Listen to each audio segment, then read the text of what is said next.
Hello students, myself Kirti Jawar, experience 14 years your chemistry faculty. Chemical bonding मैंने start किया था previous lecture में, उसी को कंटिन्यू करने के लिए क्या आई हूँ मैं आपके लिए सेकंड लेक्चर। हमने थोड़ा सा ब्रीफ ले लिया पिछले वाले लेक्चर का।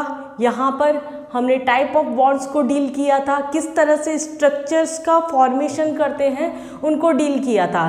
प्रीवियस क्लास में मैं ऑलरेडी बता चुकी हूँ आपको कि जो भी हमारे पास में स्ट्रक्चर बनाए जा रहे हैं वो केमिस्ट्री में किस तरीके से यूज़ हो रहे हैं। यहाँ पर हमने क्या बोला, जेईई मेंस के अंदर हम एवरेज मान के चल रही 2 से 3 क्वेश्चन पेपर के अंदर आ रहा है, एडवांस के अंदर 2 क्वेश्चन कम से कम आता है, और नीट में मैंने पिछली बार भी बताया था आपको 45 क्वेश्चंस में से 3 to 5 कभी कभी 6 क्वेश्चन का वेरिएशन भी हो जाता है। तो इसका मतलब वेटेज वाइज एक इम्पॉर्टेंट चैप्टर हम डील करते जा रहे हैं, और साथ ही कॉन्सेप्ट वाइज भी बात करें तो मैंने आपको प्रीवियस लेक्चर में समझाया था ऑर्गेनिक इनऑर्गेनिक सब में बहुत ज़्यादा यूज़ होता है केमिकल बॉन्डिंग। बैकबोन है हमारे पास में केमिस्ट्री की। बिना टाइम वेस्ट के हम आगे के स्ट्रक्चर्स पर चलते हैं। थोड़ा सा मैं ब्रीफ ले लेती हूँ पिछले वाले लेक्चर का। आयनिक बॉन्ड की मैंने कंडीशन समझाई थी कि कोई भी एटम जो कि इलेक्ट्रॉन लूज कर रहा है, कोई भी नॉन मेटल जनरली जो कि इलेक्ट्रॉन गेन कर रहा है, उनके बीच में जो इलेक्ट्रोस्टैटिक फोर्स ऑफ अट्रैक्शन है, लाइक NaCl हो गया, MgCl2 हो गया, KCl हो गया, ये सब क्या बनाते हैं हमारे पास में आयनिक बॉन्ड बना रहे हैं। किस तरह से बनाते हैं प्रीवियस लेक्चर में आप मेरे देख सकते हैं, नीचे डिस्क्रिप्शन बॉक्स में मेरा पुराना लिंक आपको मिल जाएगा। दूसरा हमारे पास में कोवेलेंट बॉन्ड लिया था हमने। कोवेलेंट बॉन्ड किस तरीके से बनता है, साथ में कोऑर्डिनेट बॉन्ड कैसे बनते हैं, इसके सारे केसेस हमने डील किए थे। कैसे कोई भी अपना एटम अपना ऑक्टेट कंप्लीट कर रहा है, स्ट्रक्चर का फॉर्मेशन कर रहा है, अगर वहाँ पर नेगेटिव चार्ज आ रहा है या पॉजिटिव चार्ज आ रहा है तो किसी भी कंपाउंड का फॉर्मेशन किस तरीके से किया जाता है। हमने लेक्चर को लगभग कुछ ऐसा रोका था कि हमने ड्रॉबैक और लिमिटेशंस पे रोका था कि ऑक्टेट रूल के कुछ ड्रॉबैक्स थे, लाइक हर एक एटम जो होता है, सेंट्रल एटम जो होता है, वो जरूरी नहीं कि 8 इलेक्ट्रॉन ही रखे। ऐसा भी हो सकता है कि वो 8 से कम इलेक्ट्रॉन रखे, दैट इज हाइपोवैलेंट हो जाए, या 8 से ज़्यादा इलेक्ट्रॉन रखे, एक्सपांशन कर दे, दैट इज हाइपरवैलेंट हो जाए, या ऑड नंबर ऑफ इलेक्ट्रॉन्स रखे। उनके एग्जांपल्स लिए थे हमने प्रीवियस लेक्चर में। ड्रॉबैक्स करके टॉपिक पढ़ा था, वहाँ पर लिमिटेशंस करके, और ड्रॉबैक था हमारे पास ज़ेनॉन के कंपाउंड्स बहुत सारे, XeO3, XeOF2, OF2, XeF4, XeF2, बहुत सारे ज़ेनॉन के कंपाउंड्स हमारे पास में हैं। इसी के स्ट्रक्चर से हम चैप्टर को, टॉपिक को आगे कैरी करते हैं। यहाँ पर स्टार्ट करते हैं ज़ेनॉन के कंपाउंड से ही, जिससे हमें आइडिया लग जाए कि किस तरीके से हम एक्सपांडेड फॉर्म में भी स्ट्रक्चर्स को फॉर्म कर सकते हैं। जैसे कि यहाँ पर मैं ज़ेनॉन के कंपाउंड्स पे इसलिए जोर दे रही हूँ क्योंकि पेपर का, जेईई हो आपका, मेंस का, एडवांस का पेपर हो या नीट का पेपर हो, ज़ेनॉन के कंपाउंड्स एक रिपीटेड क्वेश्चन होता है पेपर का। तो ज़ेनॉन जो हो गया हमारे पास में क्या है, 1 2 3 4 5 6 7 8, ये हमारे पास में इलेक्ट्रॉन रखता है 8। मैंने तब भी बताया था आपको, ये एक्सपांशन कर लेता है बॉन्डिंग करते टाइम पे, तो उसकी वजह से ये क्या करता है, बॉन्डिंग करते टाइम पे इस तरह से इलेक्ट्रॉन्स को शेयर करता जा रहा है, और ये इसका स्ट्रक्चर बन गया है यहाँ पर। तो अगर इसने एक्सपांशन किया तो बाकी स्ट्रक्चर्स में भी अब हम एक्सपांशन करके फॉर्मेशन कर सकते हैं। XeO2F2 है अगर हमारे पास में, तो हम क्या करेंगे, जो ज़्यादा इलेक्ट्रोनेगेटिव है मैंने यहाँ रख दिया, जो कम इलेक्ट्रोनेगेटिव है उसको मैंने यहाँ रख दिया। ये थ्योरी हम आगे पढ़ेंगे, आगे बैंक्स रूल, ड्रैगोस रूल करके कुछ टॉपिक्स हैं कि एक्साइल पोजीशन पर हम इलेक्ट्रोनेगेटिव एलिमेंट को रखते हैं या इलेक्ट्रोपॉजिटिव या लेस इलेक्ट्रोनेगेटिव एलिमेंट को रखते हैं। तो हमें वो चीज़ वहाँ पर क्लियर हो जाएगी कि मैंने क्यों फ्लोरीन को या फिर क्यों ऑक्सीजन को यहाँ रखा। फिर ऑक्सीजन XeO अगर हम ले रहे थे केवल, XeOF2 क्या हो जाएगा, 2 फ्लोरीन, 1 लोन पेयर और 1 ऑक्सीजन, ना 2 लोन पेयर और 1 ऑक्सीजन। तो ये इसका क्या हो गया, स्ट्रक्चर हो गया। ज़ेनॉन में XeF2 को अगर फॉर्म कर रहे हैं तो ये हमारे पास में क्या हुआ 6, 7, 8 ये स्ट्रक्चर हमारे पास में यहाँ बना। अब जैसे ये 4 कंपाउंड पेपर में उठ के आ जाते हैं, सीधे सीधे डायरेक्ट पुट ऑन कर लिए जाते हैं क्वेश्चंस के अंदर ये, और यहाँ सीधा सीधा क्या पूछ लिया जाता है कि maximum number of lone pair किस स्ट्रक्चर में प्रेजेंट है, minimum number of lone pair किस स्ट्रक्चर में प्रेजेंट है। तो ऐसा नहीं है कि हम न्यूमेरिकल मेथड को यूज कर ही कोई ना कोई चीज निकालें, हमेशा हम सीधा सीधा रटने की प्रैक्टिस छोड़ें। अगर हमें स्ट्रक्चर्स पे कमांड है तो हम स्ट्रक्चर बनाएंगे, लोन पेयर आराम से गिनेंगे। लोन पेयर गिनना है, बॉन्ड पेयर गिनना है। बॉन्ड पेयर मीन्स क्या है, ये वाली चीज हो गई हमारे पास जो बॉन्ड बना रही है। अगर किसी क्वेश्चन में बॉन्ड पेयर पूछा जाता है, भले ही वो सिंगल बॉन्ड हो, भले ही वो डबल बॉन्ड हो, काउंटिंग कैसे हुई यहाँ 2 बॉन्ड पेयर। यहाँ अगर मैं काउंटिंग करूंगी तो बॉन्ड पेयर कितने हो गए टोटल 1 2 3 4 4 बॉन्ड पेयर। तो बॉन्ड पेयर और लोन पेयर के नंबर की काउंटिंग हमें बहुत अच्छे से आनी चाहिए यहाँ पर। क्लियर। अब नेक्स्ट हम आगे बढ़ते हैं।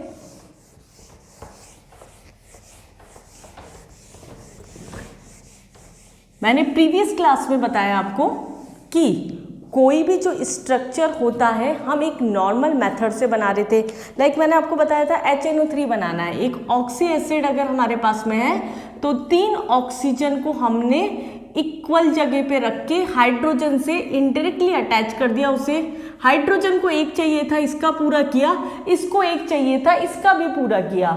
नेक्स्ट हमने यहाँ पर क्या किया, जब आगे हमने इसको देखा तो इसको चाहिए थे डबल और इसको चाहिए थे यहाँ पर कोऑर्डिनेट बॉन्ड। तो उस कंडीशन के अंदर हमने इसका स्ट्रक्चर फॉर्मेशन जो किया वो क्या किया, इस तरीके से कर दिया। लेकिन हर स्ट्रक्चर में ऐसी पॉसिबिलिटी नहीं होती। H3PO3 है, H3PO2 है आपके पास में, H3PO4 है। H3PO4 तो हम ऑक्सी एसिड में ऐसे ही बनाते हैं, OH लिंक किया, OH लिंक किया और यहाँ डबल बॉन्ड लगा दिया। हमें पता है कोऑर्डिनेट की जगह अब डबल बॉन्ड आ सकता है। लेकिन H3PO2 का जब हमने स्ट्रक्चर बनाया, डबल बॉन्ड था, OH था, एक H इधर अलग रख दिया, एक H। जबकि हमने जो प्रैक्टिस की H यहाँ आना चाहिए, लेकिन उससे फॉस्फोरस की वैलेंसी है वो सेटिस्फाइड नहीं हो पाती है, तो उस कंडीशन में हम वो नहीं ले सकते। सिमिलरली यहाँ हमें जो दिखता है वो होता नहीं है। डबल बॉन्ड लिया, यहाँ OH हुआ, इधर OH हुआ और इधर H हो गया। दैट मीन्स ये एक अलग से क्वेश्चन पूछा जा सकता है, इसमें से कितने H+ रिलीज होंगे। ऑक्सी एसिड्स में जो हाइड्रोजन डायरेक्टली अटैच होता है सेंट्रल एटम से, उसके हाइड्रोजन रिलीज नहीं होते हैं। कौन से हाइड्रोजन रिलीज होंगे, जो इनडायरेक्टली अटैच है, मतलब ऑक्सीजन से अटैच है, सेंट्रल एटम से नहीं है। तो n फैक्टर यहाँ पर वैलेंसी क्या हो गई इसकी 2। यहाँ दिखने में हमें डायबेसिक लग रहा था, लेकिन क्या हो गया, ये मोनोबेसिक हो गया। ये दिखने में हमें लग रहा है ट्राइबेसिक, और ये एक्चुअल में भी होता है हमारे पास ट्राइबेसिक। भाई ये तीनों चीज़ें बहुत ज़्यादा इंपॉर्टेंट है, क्योंकि अभी तक तो मैं ऑर्गेनिक और इनऑर्गेनिक में ही बात कर रही थी केमिकल बॉन्डिंग की, कि केमिकल बॉन्डिंग को हम बेसिकली कहाँ कहाँ पर यूज़ कर रहे हैं, कि इनऑर्गेनिक के अंदर S ब्लॉक हो गया, P ब्लॉक हो गया, इसके अंदर हम इसको यूज़ कर रहे हैं। लेकिन अब यहाँ पर हम क्या बोल रहे हैं कि केमिस्ट्री के अंदर यहाँ पर जब H3PO3, H3PO2, H3PO4 जैसे स्ट्रक्चर्स आए, तो इसके कॉन्सेप्ट्स फिजिकल केमिस्ट्री में भी यूज होते हैं। मोल कॉन्सेप्ट आपने पढ़ा होगा। मोल कॉन्सेप्ट के अंदर क्या हुआ, यहाँ पर n फैक्टर हमारे पास में यूज होता है एज अ वैलेंसी फैक्टर। जैसे मोलरिटी के क्वेश्चन कर रहे हैं, हम बोलते हैं नॉर्मेलिटी जो हो गया, नॉर्मेलिटी जो हो गया वो क्या होता है, मोलरिटी इनटू वैलेंसी फैक्टर। जिन्होंने थोड़ी फिजिकल पढ़ रखी है उन्हें पता होगा, कंसंट्रेशन टर्म्स में हम एक तरह से पूरा डिराइव करते हैं। Number of equivalent weight of solute present in 1 litre of solution is normality and molarity is number of moles of solute present in 1 liter of solution। तो हमने क्या किया, मोलरिटी को वैलेंसी फैक्टर से मल्टीप्लाई किया तो हमें क्या मिलती है, नॉर्मेलिटी। लेकिन मोलरिटी तो इंसान ने आराम से निकाल ली, हमने बहुत आराम से निकाल ली, बट हम नहीं निकाल पाए नॉर्मेलिटी। हमने सीधा वैलेंसी फैक्टर से उसे मल्टीप्लाई कर दिया, और उसके लिए वैलेंसी आनी चाहिए। जो हमारे पास इजी कंपाउंड्स होते हैं, जैसे HCl हो गया, बच्चों को बहुत आराम से दिखता है H+Cl-, ऐसे तोड़ देते बच्चे, हालांकि HCl में क्या होता है, कोवेलेंट बॉन्ड होता है, तो वहाँ 1 फैक्टर दिखता है, लेकिन इन स्ट्रक्चर्स में थोड़ा सा दिक्कत आता है। यहाँ हुई अपनी मोल कॉन्सेप्ट की बात, आयनिक इक्विलिब्रियम तक ये चलेगा। आयनिक इक्विलिब्रियम में भी ये कंपाउंड्स बहुत रिपीट होते हैं। जब हम पीएच के क्वेश्चंस करेंगे स्पेशली, तो पीएच ऑफ यहाँ दे दिया 0.2 मोलर और दे दिया H3PO4, तो वहाँ पीएच निकालने के लिए हमें मोलरिटी की टर्म में नहीं, नॉर्मेलिटी की टर्म में निकालना होता है, तब भी हम इसको यूज़ करेंगे। तो ये 3 स्ट्रक्चर्स हमारे पास में हमें रिमाइंडर रखने हैं, बिल्कुल ध्यान रखने हैं। इसके साथ में ही कुछ और स्ट्रक्चर्स में लेके चलती हूँ यहाँ पर। N2O अभी तक जो हमने डील किया उसके अकॉर्डिंग क्या था, पार्शियलिटी नहीं करनी, हम बराबर बराबर डिस्ट्रीब्यूशन कर रहे थे। हम कह रहे थे कि सेंट्रल एटम 2 है तो 2 इधर 2, 2 इधर 2, एक बीच में 2, लेकिन कुछ स्ट्रक्चर्स वेरी कर जाते हैं, तो हम उन्हें याद रखें। जैसे N2O है, दिखने में हमें क्या लगता है, ऑक्सीजन सेंट्रल एटम होना चाहिए, बट एक्चुअल में हमारे पास में क्या है, ये ट्रिपल बॉन्ड बना और यहाँ पर हमारे पास कोऑर्डिनेट बॉन्ड बन गया।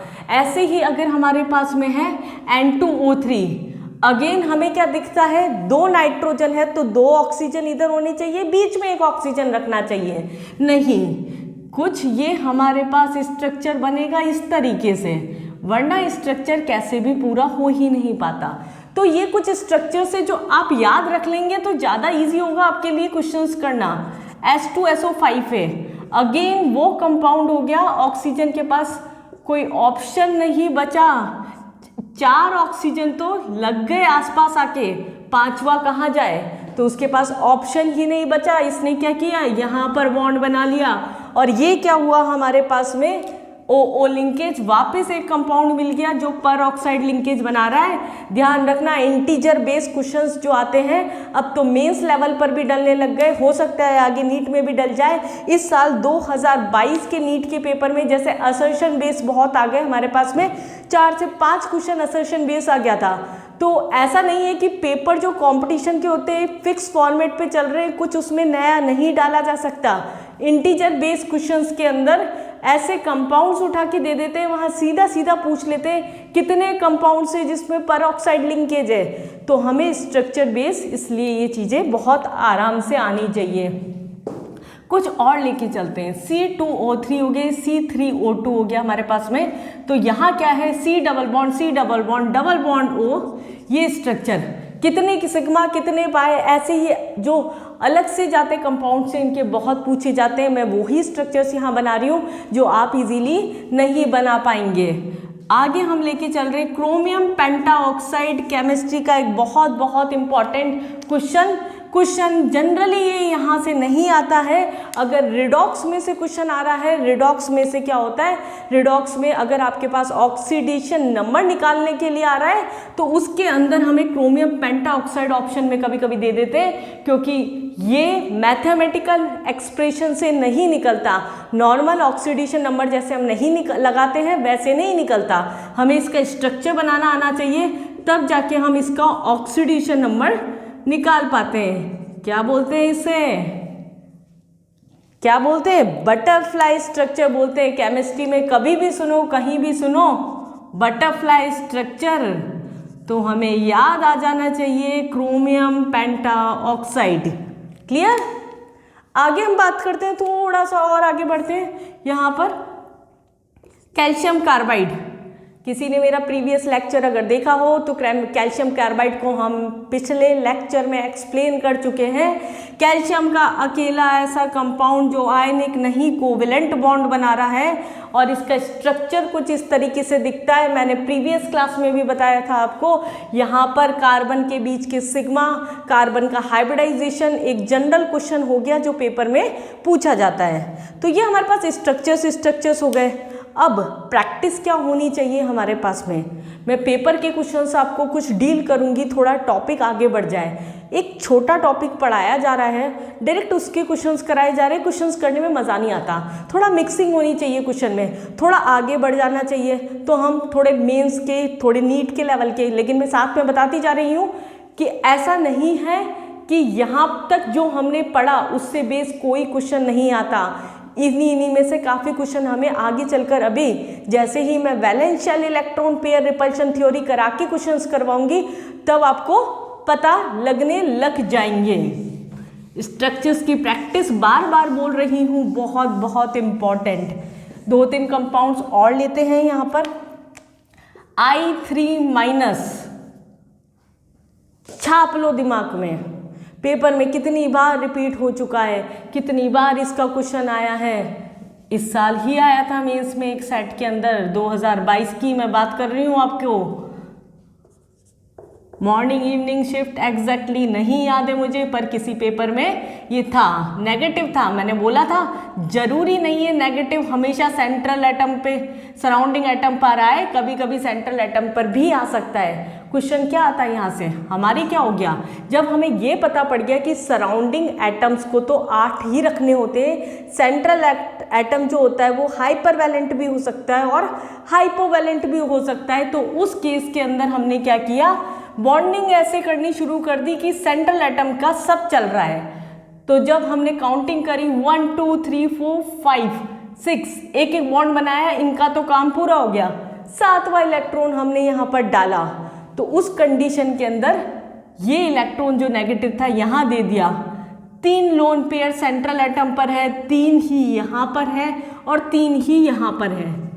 जो पेपर्स में जनरल क्वेश्चन पूछा जाता है वो क्या होता है, 4 कंपाउंड उठा के दे देंगे, पूछ लेंगे maximum number of lone pair किस में है या मैक्सिमम नंबर ऑफ हमारे पास में सराउंडिंग एटम्स कौन से हैं या लोन पेयर में कौन से हैं हमारे पास में, सेंट्रल एटम जो में कितने हैं। वो अगर यहाँ पर पूछा जाता है तो वो यहाँ पर हम नहीं मान रहे हैं, क्योंकि इस क्वेश्चन को अगर पूछा जा रहा है I3- को, मैं बार बार बोल रही हूँ इम्पॉर्टेंट मार्क करके रखना इसे, एक इम्पॉर्टेंट क्वेश्चन है, क्योंकि ये पेपर का यहाँ पर जब लोन पेयर के नंबर पूछे जा रहे हैं तो बच्चे सीधा सीधा जनरली 3 टिक कर देते, जबकि वो कभी कभी क्या है I3- टोटल में पूछता है, तो टोटल नंबर ऑफ इलेक्ट्रॉन 9 है यहाँ पर इन कंपाउंड।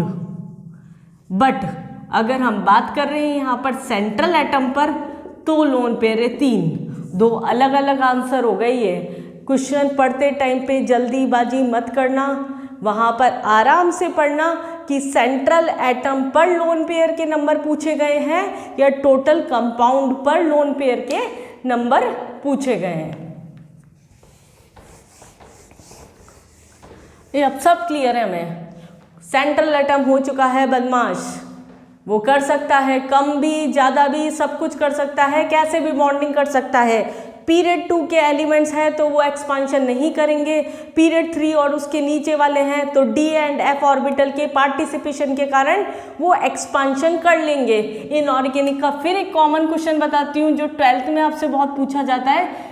PCl5 तो एग्जिस्ट कर जाता है लेकिन NCl5 एग्जिस्ट नहीं करता, जबकि NCl3 जो होता है वो एग्जिस्ट कर जाता है, जबकि PCl3 भी एग्जिस्ट करता है।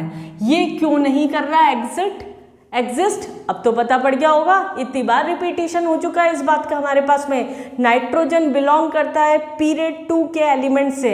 अगर हम बोल रहे पीरियड 2 से बिलोंग कर रहा है तो इसका मतलब क्या हो गया, ये एक्सपांशन नहीं करेगा, मैक्सिमम 3 ही बॉन्ड बना पाएगा, तो ये NCl3 ही बना पाता है। लेकिन फॉस्फोरस के पास एक्सपांशन करने के लिए D ऑर्बिटल अवेलेबल है, तो उसकी वजह से ये क्या करता है, बहुत आराम से एक्सपांशन कर लेता है।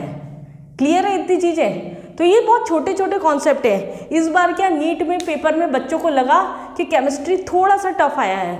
मैंने जब पेपर एनालाइज किया मुझे लगा कि पेपर टफ नहीं था, पेपर में बस कॉन्सेप्ट घुसा रखे थे, असर्शन रीजंस जो डाल दिए पेपर में। फिजिकल के आप 5 से 7 क्वेश्चन हटा के रख दो, तो या तो आपको पेपर में चीज़ें आती थी या पेपर में आपको चीज़ें नहीं आती थी। कंडीशन ये थी, अगर आपके कॉन्सेप्ट क्लियर है कि ये ऐसा हो रहा है उसकी वजह से ये ऐसा हो रहा है, तो सीधा टिक मारने वाले क्वेश्चन थे। इसे आप जितना कॉन्सेप्शनली पढ़ेंगे यहाँ पर केमिस्ट्री को, उतना ही आपकी केमिस्ट्री स्ट्रांग होगी। ऐसा नहीं है एक जो बहुत ज़्यादा इल्यूजन बना रखा है कि केमिस्ट्री में बहुत कुछ रटने का होता है, ऐसा बिल्कुल भी नहीं है। आप जैसे जैसे कॉन्सेप्ट से चलते जाओगे वैसे वैसे केमिस्ट्री आपकी अपने आप स्ट्रांग होती जाएगी। हर चीज़ को एक्सेप्शन करके मत पढ़ा करो, कोशिश किया करो उसके पीछे का रीज़न जानने का कि कहीं वो कोई वेरिएशन तो नहीं है। वेरिएशन मतलब कोई चीज़ ऐसी है जो ट्रेंड से हटकर हो रही है। ट्रेंड से हटकर होना कोई एक्सेप्शन नहीं है, ट्रेंड से हटकर होना केवल एक वेरिएशन है। मेरे क्लास के स्टूडेंट्स जो बच्चे हैं वो बहुत अच्छे से जानते हैं, मैम को एक्सेप्शन वर्ड से बहुत ज़्यादा दिक्कत होती है। वो ज़्यादातर वर्ड यूज़ करती है वेरिएशन, जहाँ पर भी कोई चीज़ बदल रही है और उसका कोई रीज़न है, तो रीज़न आपके पास में हमेशा मिलेगा। जैसे पीरियडिसिटी में बच्चों को दिक्कत होती है कि मैम ये तो इलेक्ट्रॉन गेन एंथैल्पी, जैसे मैं बात करूं कि क्लोरीन के फ्लोरीन से ज़्यादा हो गई, हमें तो एक्सेप्शन पता है, हमने तो रट लिया। क्यों रट लिया भाई? सीधा सीधा कॉन्सेप्ट है, इलेक्ट्रॉन डेंसिटी के बेसिस पर हमने उसको एक्सप्लेन कर रखा है। नाइट्रोजन का जो आईपी है वो ज़्यादा हो गया ऑक्सीजन के कंपेयर में, ये भी एक्सेप्शन है। अरे एक्सेप्शन नहीं है जनाब, वापस वही बात कर रही हूँ मैं, ये एक्सेप्शन नहीं है, ये क्या है? वेरिएशन है। वो हाफ फील्ड का कॉन्सेप्ट की वजह से होता है, वो सब पीरियडिसिटी के लेक्चर में डील करेंगे हम।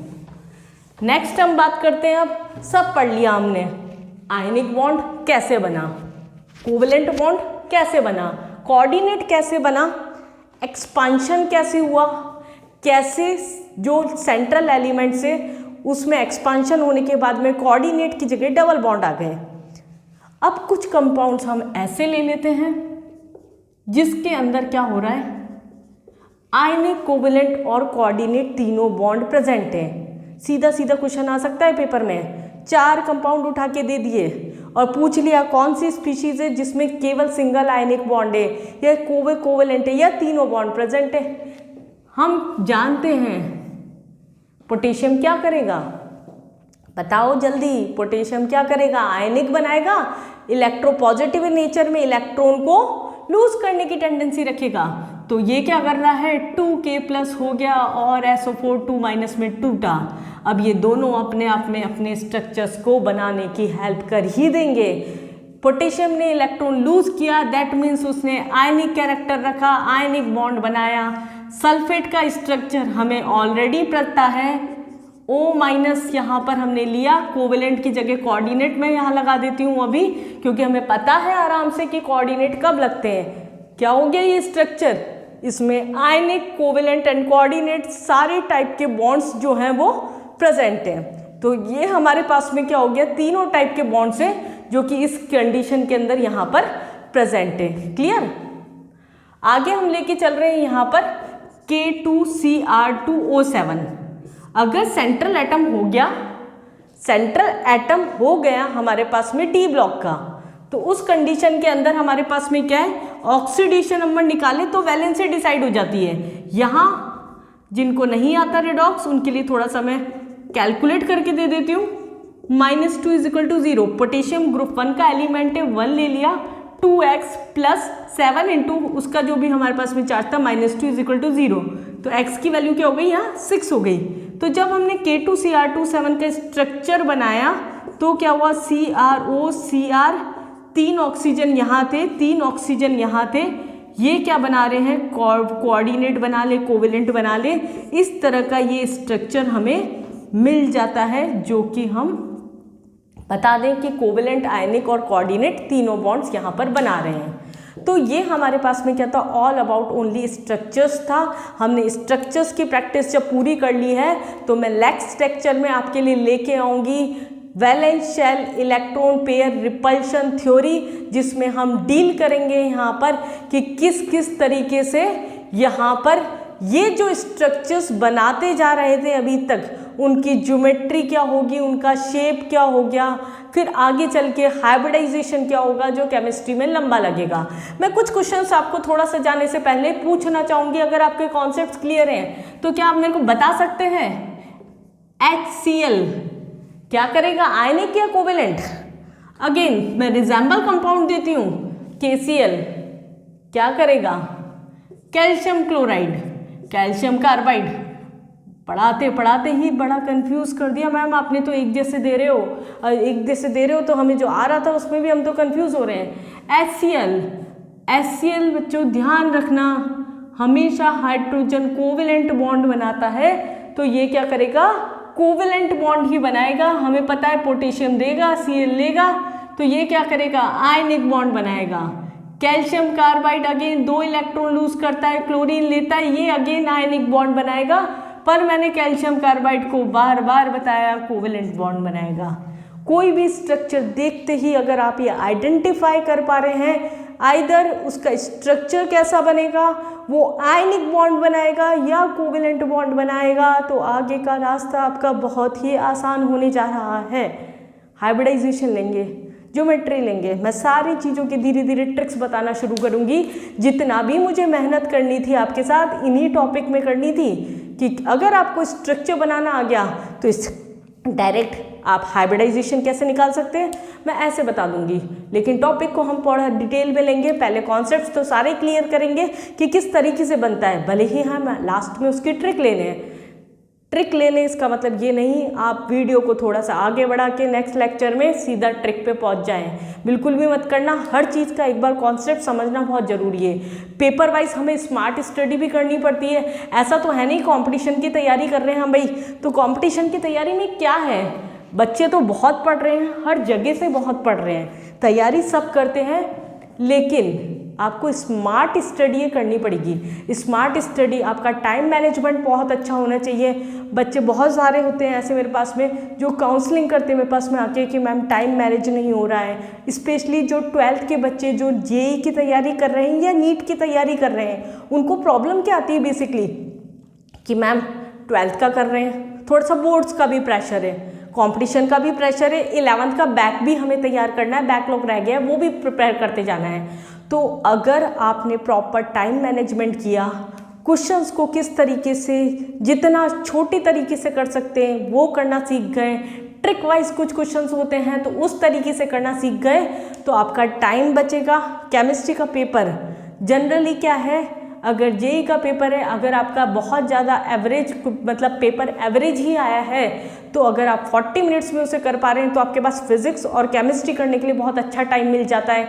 अगर आप नीट के स्टूडेंट से अगर आप 40-45 मिनट में कंप्लीट कर लेते हैं पेपर को, तो आपको फिजिक्स को अटेंड करने में बहुत ज़्यादा अच्छा टाइम मिल जाता है। तो केमिस्ट्री में मैं बात करूँ आपको, पहले जेईई की बात करूँ मेंस की, तो उसमें क्या होगा, आपके पास में कम से कम 15 क्वेश्चन तो ऐसे होंगे ही। आपको कॉन्सेप्ट आते हैं तो आप टिक लगाओगे, या तो आपको आता है या आपको नहीं आता। कैलकुलेशन बेस बहुत कम होता है केमिस्ट्री में। क्या होता है, जैसे फिजिकल केमिस्ट्री का क्वेश्चन आ रहा है तो बहुत ज़्यादा हमारे पास में लगता जाएगा, कैलकुलेशंस लगेगी, हो सकता है कोई न्यूमेरिकल अटक भी रहा हो। टाइम वेस्ट मत करो, वहीं पॉज कर दो क्वेश्चन को, आगे बढ़ जाओ।